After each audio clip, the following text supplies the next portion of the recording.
सभी साथियों को जय हिंद। मैं आपका साथी डॉक्टर अशोक शर्मा एक बार फिर से आप सब लोगों के साथ वीनस वर्ल्ड सीखेंगे नहीं तो जीतेंगे कैसे, आज का ये सेशन। और इस सेशन में हम चर्चा करेंगे आरपीएससी स्कूल लेक्चर के पोस्ट ग्रेजुएशन वाले पोर्शन में एक नॉवल प्रिस्क्राइब्ड है, cry the peacock, Anita Desai का नॉवल है। तो इस नॉवल को हम आज समझने का प्रयास करेंगे।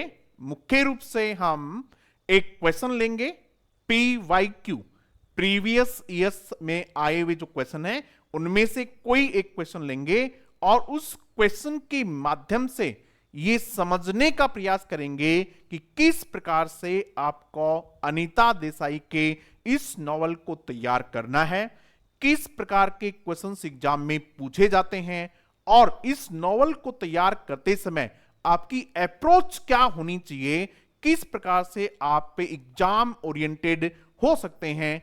इन बातों की चर्चा आज हम इस सेशन में करेंगे। सेशन शुरू करें उससे पहले मैं बता दूं कि जो भी कैंडिडेट्स आरपीएससी स्कूल लेक्चर की तैयारी ऑनलाइन करना चाह रहे हैं वे कैंडिडेट्स प्ले स्टोर से वीनस वर्ल्ड एप्लीकेशन डाउनलोड कर लें और वहां से आप कोर्स ज्वाइन कर सकते हैं। किसी भी प्रकार की कोई जानकारी आप चाहें तो स्क्रीन पे जो नंबर दिख रहे हैं आप उन पे कॉल या व्हाट्सएप कर सकते हो, इन नंबर पर भी आप पे संपर्क कर सकते हैं। अब शुरू करते हैं हम आज का अपना session, Venus world PYQs and doubt session. PYQs, previous years questions. मेरा बहुत स्पष्ट मानना है कि जब भी आप तैयारी कर रहे हो तो पुराने पेपर्स के क्वेश्चंस को जरूर देख लें। इससे आपको ये पता चल जाता है कि किस प्रकार के क्वेश्चंस, किस स्तर के क्वेश्चंस आपसे पूछे जाते हैं और जब आप तैयार कर रहे हो तो अपने आप की तैयारी किस ढंग की करें, ये बातें वहां आपको समझ आ जाती हैं। Cry the peacock. अब एक हम क्वेश्चन लेंगे देखिए और फिर उस क्वेश्चन से बहुत सारी बातें समझने का प्रयास करेंगे। The novel cry the peacock is about. ये जो क्वेश्चन पूछा हुआ है ये आरपीएससी स्कूल लेक्चरर 2018 के पेपर में पूछा हुआ है। इतना ही है, इसके ऑप्शन से एक बार देख लेते हैं। क्वेश्चन क्या एक बार फिर से देखते हैं। The novel cry the peacock is about. Cry the peacock जो नॉवल है वो किसके बारे में है? अब हम देखते हैं ऑप्शंस। ए प्रैक्टिकली इंडिपेंडेंट माया। आप इस सेशन को पूरा देखिएगा, इस सेशन से बहुत सारे क्वेश्चन सॉल्व करने वाले हैं। पहली बात तो यह है कि इस नॉवल की जो प्रोटैगनिस्ट है वो कौन है? माया है। कई बार तो सीधा सीधा क्वेश्चन पूछ लेते हैं कि who is the protagonist of the novel cry the peacock, यानी इस नॉवल की मेन कैरेक्टर कौन है। जब भी आप नॉवल पढ़ रहे हो तो आपके पास ये क्वेश्चन बनता है कि इसका मेन कैरेक्टर कौन है। जब आप कोई भी प्ले तैयार कर रहे होते हैं तब भी आपके पास ये क्वेश्चन बनता है कि इसका प्रोटैगनिस्ट कौन है, इसका मेन कैरेक्टर कौन है। तो आपकी ये अप्रोच होनी चाहिए। सबसे पहले आपको स्पष्ट पता होना चाहिए कि नॉवेल का मेन कैरेक्टर कौन है। जैसे द बर्थडे पार्टी आपके सिलेबस में प्रिस्क्राइब्ड है, वो भी पोस्ट ग्रेजुएशन वाले लेवल में। तो वहां आपको पूछा जाए कि who is the protagonist of the birthday party. यदि आप गंभीर विद्यार्थी हैं तो इस क्वेश्चन का आंसर आप जरूर करेंगे कमेंट बॉक्स में कि the birthday party Harold Pinter का जो प्ले है उस प्ले का प्रोटैगनिस्ट कौन है, जैसा कि इस नॉवेल की प्रोटैगनिस्ट कौन है? माया है। एक बात समझ में आ गई? चलो आगे देखते हैं। क्या माया एक प्रैक्टिकली इंडिपेंडेंट वुमेन है? नहीं है इसमें, इसलिए इसका ये आंसर नहीं है। बाकी आंसर जो हैं वो भी क्या आंसर होगा उसकी बाद में चर्चा करेंगे। अब हम इस नॉवल को समझने की कोशिश करते हैं। सबसे पहले हम समझने की कोशिश करते हैं अनीता देसाई को और उसके बाद में इन आंसर्स को हम अपने आप ही समझ लेंगे, हमारे समझ आ जाएंगे। किसको समझेंगे भाई? आज हम अनीता देसाई को समझने का प्रयास करते हैं। आरपीएससी जो क्वेश्चन पूछती है वो ऑथर पे नहीं पूछती है सामान्यतया। कंटेंट जो है उसका, यानी नॉवेल, प्ले, पोइम, जो भी आपके सिलेबस में प्रिस्क्राइब्ड है आपका ज्यादा ध्यान उस पे होना चाहिए, न कि ऑथर के अदर वर्क्स पे होना चाहिए। तो अनीता देसाई के बारे में सीधी सीधी बातें हम जान लें कि अनीता देसाई को अनीता मजुमदार भी कहा जाता है, क्योंकि अनीता देसाई की मदर जो है वो एक जर्मन थी और पिताजी मजुमदार बंगाली थे, इसलिए क्या कहा जाता है, अनीता मजुमदार भी कहा जाता है। अनीता मजुमदार कब पैदा हुई? 24 जून 1937 को। कब भाई? 24 जून। इतना तो देखो आपको याद रखना ही चाहिए, 24 जून 1937 को। ठीक है, इतना समझ लिया। इसके अलावा फिर आपको बहुत ज्यादा जानने की आवश्यकता नहीं है। अनीता देसाई एक नॉवेलिस्ट हैं। क्या है भाई? अनीता देसाई एक नॉवेलिस्ट हैं, और उसके बाद अनीता देसाई ने चिल्ड्रंस स्टोरी लिखी है, बच्चों के लिए कहानियां लिखी हैं। भाई नॉवेलिस्ट हैं तभी तो हमारे सिलेबस में इनका नॉवेल पब्लिश हुआ है। ये एक ऐसे नॉवेलिस्ट हैं जिनको 3 बार बुकर प्राइज के लिए शॉर्ट लिस्टेड किया गया। किसके लिए बेटा? बुकर प्राइज के लिए। हम कोशिश ये कर रहे हैं कि आज के सेशन से जो सामान्य क्वेश्चन अनीता देसाई पे बनते हों उन सबको शामिल कर लिया जाए एक क्वेश्चन के माध्यम से। इनको बुकर प्राइज मिला नहीं, केवल शॉर्ट लिस्टेड हुई और 3 बार हुई, लेकिन मिला नहीं। इनकी बेटी है किरण देसाई। अनीता देसाई की बेटी का नाम है किरण देसाई, और किरण देसाई को 2006 में बुकर प्राइज मिला। किसके लिए मिला? The inheritance of loss. वो हमें ज्यादा याद नहीं रखना है, लेकिन हमें यह पता रहना चाहिए कि इनकी बेटी किरण देसाई है, उनको बुकर प्राइज मिला। अब देखिएगा, जो बहुत इंपॉर्टेंट बात है इनकी वो ये है कि she is known as the mother of psychological novels in India. ध्यान से सुनिएगा क्या कहना चाह रहा हूं। मदर ऑफ अनीता देसाई को क्या कहा जाता है? Mother of psychological novel. Mother of psychological novels in India. यहां से हमारा मेन कॉन्सेप्ट शुरू होता है। अनीता देसाई जो हैं उनको माना जाता है mother of psychological novels in India. Psychological novels की मदर इनको माना जाता है। तो हमें यह पता होना चाहिए कि साइकोलॉजिकल नॉवेल्स है क्या। साइकोलॉजिकल नॉवेल्स वे होते हैं जिनमें ऑथर जो है वो कैरेक्टर्स के साइकोलॉजिकल स्टेट के बारे में बताता है, उनकी मनोवैज्ञानिक स्थिति के बारे में बताता है, साइकोलॉजिकल डिसऑर्डर के बारे में बताता है। किसके बारे में बताता है भाई? साइकोलॉजिकल डिसऑर्डर के बारे में बताता है। इस प्रकार के कई क्वेश्चन पूछे जाते हैं। ठीक है, तो कौन कौन से क्वेश्चन बन सकते हैं पुराने पेपर्स में पूछे हुए हैं वो हम यहां चर्चा करेंगे। साइकोलॉजिकल डिसऑर्डर, ठीक है। साइकोलॉजिकल नॉवेल्स जो होते हैं उनमें कैरेक्टर्स जो होते हैं वो पास्ट की ग्रिप में होते हैं, यानी पास्ट की किसी बात को लेके उनको बहुत डर होता है। वो न्यूरोटिक होते हैं। क्या होते हैं? NEUROTIC, साइकोलॉजिकल न्यूरोटिक होती हूं। न्यूरोटिक का मतलब यह होता है कि इस प्रकार की चिंता, इस प्रकार का भय, इस प्रकार की विक्षिप्तता जिसका कोई ठोस आधार नहीं हो, अनावश्यक चिंता में रहते हैं वो लोग, अनावश्यक मतलब परेशान रहते हैं, वरीड रहते हैं, कंफ्यूज्ड रहते हैं। इसमें जो कैरेक्टर मिलेगा आपको वो कैसा मिलेगा? वरीड मिलेगा, कंफ्यूज्ड मिलेगा। इस प्रकार के कैरेक्टर्स आपको किस में देखने को मिलते हैं? साइकोलॉजिकल नॉवेल्स में देखने को मिलते हैं। और अनीता देसाई जो है she is considered the mother of psychological novels in India. ठीक है, अब आपके दिमाग में ये बात आ रही होगी कि सर आप पे अनीता देसाई का ये पॉइंट क्यों ज्यादा डिस्कस कर रहे हैं? इसलिए कर रहे हैं बेटा क्योंकि क्राई द पीकॉक जो है वो एक साइकोलॉजिकल नॉवेल है। कैसा नॉवेल है? वो एक साइकोलॉजिकल नॉवेल है। और जब तक आप उस साइकोलॉजिकल नॉवेल को ये समझ नहीं लेंगे ठीक से, तब तक आपको ये स्टोरी ठीक से समझ आएगी नहीं। ठीक है, देखो उस समय वर्जीनिया वुल्फ लिखा करती थी। उस समय वर्जीनिया वुल्फ लिखा करती थी, तो वर्जीनिया वुल्फ के भी कैसे नॉवल हैं, साइकोलॉजिकल नॉवल हैं। वहां से कौन प्रभावित है, अनीता देसाई भी प्रभावित है। सिगमंड फ्राइड की थियरी जो है उससे प्रभावित है। कार्ल युंग, ये साइकोलॉजिस्ट हैं, इनकी थ्योरी से कौन प्रभावित है, कौन है, ये अनीता देसाई प्रभावित है। ठीक है, अनीता देसाई न केवल साइकोलॉजिस्ट नॉवल थी बल्कि एक फेमिनिस्ट भी थी। फेमिनिस्ट क्या थी बे, फेमिनिस्ट। अब ये फेमिनिस्ट क्या होता है, फेमिनिस्ट क्या होता है, फेमिनिस्ट वो होता है जो महिलाओं के हक की बात करता हो, महिलाओं के अधिकारों की बात करता हो, महिलाओं के पक्ष की बात उठाता हो, उसको फेमिनिस्ट कहते हैं। तो अनीता देसाई को क्या माना जाता है, फेमिनिस्ट माना जाता है, साइकोलॉजिकल नॉवेल्स की मदर माना जाता है।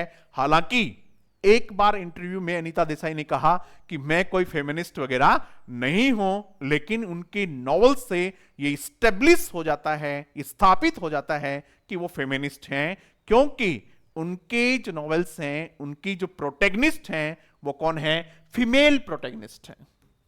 कौन है भाई उनकी प्रोटैगनिस्ट, फीमेल प्रोटैगनिस्ट है उनकी। ठीक है, अब आते हैं अपन सीधा सीधा किस पे, अब अपन सीधा सीधा आते हैं क्राई द पीकॉक। क्या ये सारी बातें क्राई द पीकॉक पे लागू होती हैं या नहीं होती हैं। Cry the peacock, Anita Desai ने बहुत ज्यादा इमेजेस और सिंबल्स यूज किए। जब आप इन सभी सिंबल्स को समझेंगे, पीकॉक भी एक सिंबल है और बहुत सारे सिंबल्स यूज किए हैं। सिंबल्स पे हम एक अलग वीडियो कभी बना लेंगे। आज हम उसके साइकोलॉजिकल एस्पेक्ट है उसको समझने की कोशिश करते हैं। क्राई द पीकॉक जो है, ये सबसे पहले आपको ये पता होना चाहिए कि ये नॉवल कब पब्लिश हुआ, 1963 में पब्लिश हुआ। कब पब्लिश हुआ भाई, 1963 में पब्लिश हुआ। अनीता देसाई को साहित्य अकेडमी अवार्ड भी मिला हुआ है। वो उनका नॉवल था फायर ऑन द माउंटेन, जिसके लिए इनको साहित्य अकेडमी अवार्ड मिला। ये बात भी हमें याद रखनी चाहिए। क्राई द पीकॉक का जो प्रोटैगनिस्ट है, जो कैरेक्टर है, वो कौन है, माया है। कौन है भैया, माया नाम की एक लड़की है। ये इसकी प्रोटैगनिस्ट है, ये इसकी मेन कैरेक्टर है। इस कैरेक्टर में आपको यह देखने को मिलेगा कि किस प्रकार से वो साइकोलॉजिकली डिसऑर्डर्ड है, किस प्रकार से मनोवैज्ञानिक रूप से विकसित है। न केवल माया बल्कि उसका भाई अर्जुन। आपसे पूछेंगे कि इस नॉवल में अर्जुन कौन है, अर्जुन इसका भाई है, किसका, माया का भाई है। तीसरा जो कैरेक्टर है वो इसमें है गौतम। कौन है भाई इसमें, गौतम। कई जगह गौतमा लिखा हुआ मिल जाएगा। गौतम ये इसमें कैरेक्टर है, ये माया का हस्बैंड है। ठीक है, इन तीनों के साइकोलॉजिकल स्टेट को इस नॉवल में बताने का प्रयास किया है। थोड़ा और समझते हैं। माया जो है, she is the daughter of a rich lawyer. क्या है भाई ये माया, ये डॉटर है किसकी, एक के रिच लॉयर की, daughter of A rich lawyer, एक के रिच लॉयर की क्या है, ये बेटी है। ठीक है, इस लॉयर का नाम क्या है, राय साहब। सिर्फ इतना ही कहा हुआ है, राय साहिब। तो कई बार पूछ लेते हैं कि माया के पिताजी का क्या नाम है, तो वो क्या नाम इसमें, राय साहब है। होता क्या है कि माया की मदर की जो डेथ है वो बचपन में ही हो जाती है, और उसके बाद इसका जो लालन पालन होता है वो उसके पिताजी के द्वारा होता है। ठीक है, तो पिताजी से बहुत ज्यादा अटैच्ड हो जाती है, इसलिए एक टर्म और यूज करते हैं इस नॉवल के लिए, फादर फिक्सेशन। कई बार एग्जाम में पूछ लेते हैं कि ये जो नॉवल है ये किस थीम पे है, फादर फिक्सेशन, यानी लड़की का अपने पिताजी के प्रति बहुत ज्यादा लगाव क्या कहलाता है, फादर फिक्सेशन कहलाता है। आप गूगल वगैरह करोगे सर्च तो आपको ज्यादा समझ में आ जाएगा फादर फिक्सेशन क्या है, समझ में आ गई। अब ये लड़की यहां, इसको बहुत ज्यादा प्रेम दिया जाता है, ये बहुत अच्छे से लालन पालन होता है, और यहां एक बहुत मेजर इवेंट होती है। वो क्या होती है, इसकी एक एस्ट्रोलॉजर प्रोफेसी करता है। प्रोफेसी का मतलब होता है भविष्यवाणी करता है, और वो क्या है, fatal disaster, childhood prophecy of, कई बार क्वेश्चन में घुमा फिरा के इसको पूछेंगे, childhood prophecy of fatal disaster, DISASTR, childhood prophecy of fatal disaster, prophecy of fatal, इसको याद रखेंगे आप। क्या है ये? एक एस्ट्रोलॉजर एक आदमी है, वो इसको कहता है, क्या कहता है? एस्ट्रोलॉजर का मतलब जो आप देख वगैरह के बताते हैं कि भविष्य में क्या है, वो इसके बचपन में ये बताते हैं कि आपकी जब शादी होगी तो उनमें से, यानी शादी के बाद आप में कौन? माया, और उसके हस्बैंड में से एक आदमी की अननेचुरल डेथ शादी के चौथे वर्ष यानी 4 साल में हो जाएगी। अब ये बात जो है ये इस बच्ची के मतलब दिमाग में पूरी तरीके से बैठ जाती है, तो she is haunted by that childhood prophecy of fatal disaster. कई प्रकार के क्वेश्चंस का आंसर ये है। जब आप प्रीवियस ईयर्स क्वेश्चन ढूंढोगे, उनको सॉल्व करोगे, तो आपको पता चलेगा कि आज के इस सेशन से कितने प्रश्नों का जवाब आप वहां खोज लेंगे। प्रीवियस ईयर्स क्वेश्चंस आप जरूर देखें, हमने भी प्रीवियस ईयर्स क्वेश्चंस के साथ प्रैक्टिस क्वेश्चंस का मॉड्यूल हम तैयार करते हैं। जैसे अभी हमने मैकबेथ का मॉड्यूल तैयार किया हुआ है, मैकबेथ का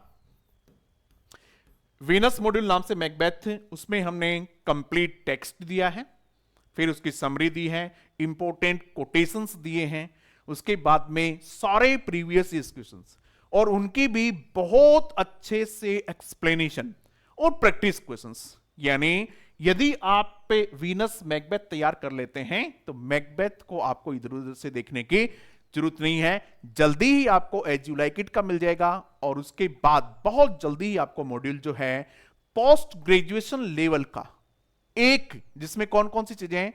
birthday party, cry the peacock, ठीक है, और द वेस्टलैंड, ये तीनों का एक शामिल। और ये क्वेश्चन वहीं से है, ये क्वेश्चन जो इस प्रकार के हम क्वेश्चंस ले रहे हैं, इनकी हर एक क्वेश्चन की बहुत अच्छी एक्सप्लेनेशन भी की हुई है। यानी आप यदि उन मॉड्यूल्स को लेते हैं तो फिर आपको इधर उधर से ज्यादा देखने की आवश्यकता नहीं होगी। यदि आप मॉड्यूल्स लेना चाहते हैं, वीनस बुक्स लेना चाहते हैं, तो आप पे स्क्रीन पे जो आपको नंबर दिख रहे हैं, आप उन नंबर पे हमसे संपर्क कर सकते हैं। एक बार नंबर फिर बता देता हूं आपको, 715483, इस नंबर पे आप संपर्क कर सकते हैं और आपको मैकबेथ के, एज यू लाइक इट के ये सभी मॉड्यूल्स आपको, यानी सभी बुक्स आपको मिल जाएंगी। अपन चर्चा कर रहे थे किसकी? अपन ये चर्चा कर रहे थे कि किस तरीके से प्रोफेसी जो होती है वो ये है कि भाई आप में से एक आदमी की डेथ होनी है। अब ये बात उसके दिमाग में आ जाती है, और जब उसकी शादी गौतम से होती है, गौतमा भी क्या होता है? एक लॉयर होता है, वो भी एक वकील है, और वो वकील जो है वो राय साहब का दोस्त ही होता है, यानी माया से उम्र में काफी बड़ा होता है। तो इस प्रकार की जॉब मैरिटल डिस्कॉर्ड होता है, यानी शादी में जो असमायोजन होता है वो भी इसमें आपको देखने को मिलेगा। अब वहां जाके इन दोनों के नेचर में बहुत बड़ा अंतर होता है। किसके नेचर में? गौतम के नेचर में, और किसके नेचर में? माया के नेचर में। दोनों एक दूसरे से विपरीत होते हैं। माया का मतलब अल्यूजन, और वो आदमी जो होता है वो पूरी तरीके से प्रैक्टिकल होता है, इसलिए दोनों में बड़ी डिसहार्मनी होती है। तो डिसहार्मनी की वजह से अल्टीमेटली क्या होता है ये देखिएगा, पूछते हैं। माया जो है ये पूरी तरीके से एकदम बीमार हो जाती है, ठीक है, और ये लास्ट में क्या कर लेती है? पूरी तरीके से अपने आप को कंट्रोल नहीं कर पाती है और सुसाइड कर लेती है। तो पूछते हैं आपको कि माया की डेथ कैसे हुई? तो माया ने सुसाइड की, लेकिन सुसाइड करने से पहले माया ने अपने हस्बैंड, किसको?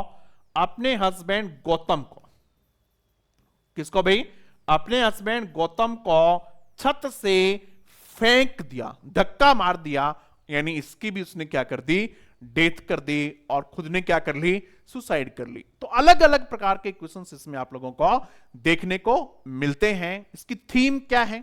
थीम अभी मिलता है मैरिटल डिस्कॉर्ड, ठीक है, मैरिटल डिसहार्मोनी, यानी शादी में डिसहार्मोनी, ठीक तरीके से समायोजन इनका नहीं बैठ पा रहा है, ठीक है, लैक ऑफ कम्युनिकेशन इस प्रकार की है। उसके बाद में एक थीम जब आप पे मॉडर्निज्म पढ़ते हैं तब आपने पढ़ा होगा, मॉडर्निज्म की जो थीम है isolation and alienation, ISOLATN, isolation and alienation, ANATN, isolation and alienation, ये इसकी थीम है। वो आइसोलेट रहती है क्योंकि गौतम जो है वो बहुत बिजी रहता है, एक लॉयर होता है, ठीक है, तो वो क्या है, माया को टाइम नहीं दे पाता है, तो वो सेटिस्फाई नहीं होती है, ठीक है, वो इमोशनली भी सेटिस्फाई नहीं होती है और फिजिकली भी सेटिस्फाई नहीं होती है। इस वजह से उनके बीच का जो गैप है वो बहुत बढ़ जाता है।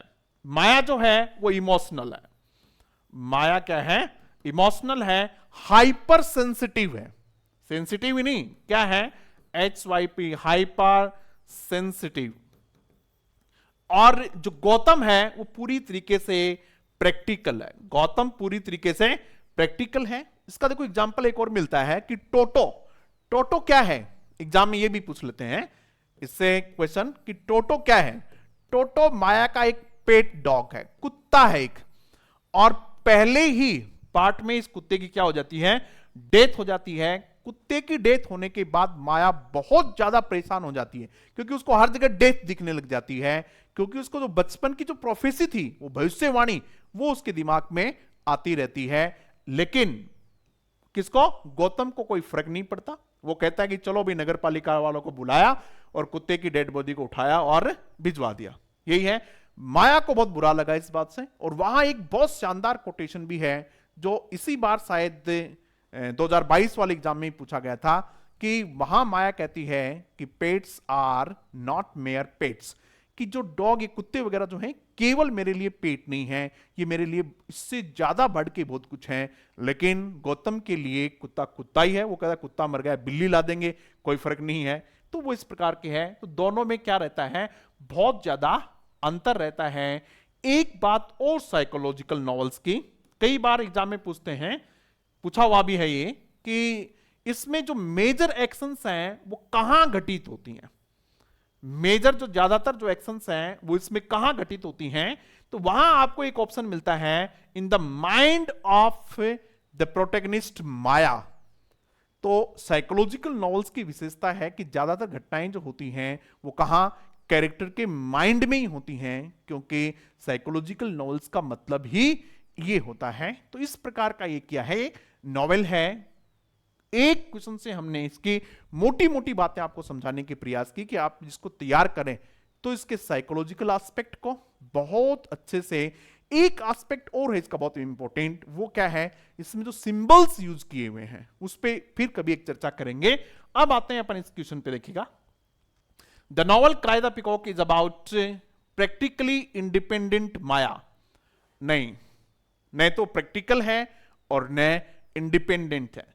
सोशली स्ट्रांग माया, सोशली भी नहीं है, स्ट्रांग भी नहीं है। तो माया है क्या, माया एक के हाइपर सेंसिटिव गर्ल है, हाइपर सेंसिटिव गर्ल है, एक स्पॉइल्ड चाइल्ड है, SPOILD, स्पॉइल्ड चाइल्ड है। स्पॉइल्ड चाइल्ड का मतलब एक के कई जगह लिखा हुआ है कि उसके पिताजी के बहुत ज्यादा प्यार ने उसको बिगाड़ दिया। ऐसा कौन कहता है, गौतम कहता है ऐसा, ठीक है। Haunted by, HAUNTED, haunted by childhood prophecy of fatal disaster. ये है माया, फेटल डिजास्टर। आपको जो याद रखना है माया में, वो ये रखना चाह रहा है मैं, ठीक है। सक्सेसफुली एंड बैलेंस, बैलेंस तो बिल्कुल भी नहीं है। साइकोलॉजिकल न्यूरोटिक, ये देखो इसमें लिखा हुआ है साइकोलॉजिकली न्यूरोटिक माया। तो इसमें जो है वो क्या है, कहानी किसके बारे में है, इसकी प्रोटैगनिस्ट कौन है, साइकोलॉजिकली न्यूरोटिक माया के बारे में बताया है। आशा करता हूं कि चीजें आपको जरूर समझ में आ गई होंगी। यदि आप चैनल पे पहली बार हैं तो निश्चित रूप से चैनल को सब्सक्राइब कर लीजिएगा, अपने दोस्तों के साथ जरूर शेयर कीजिएगा, और हमारा Telegram channel doctor Ashok Sharma English, आप उसको जरूर ज्वाइन कर लीजिएगा। वहां आपको इस प्रकार की चीजें, इंपॉर्टेंट चीजें, डेली क्वेश्चंस, वर्ड पावर के क्वेश्चंस, ये सारी चीजें हम वहां आपको प्रोवाइड करवाते रहते हैं। Thank you very much.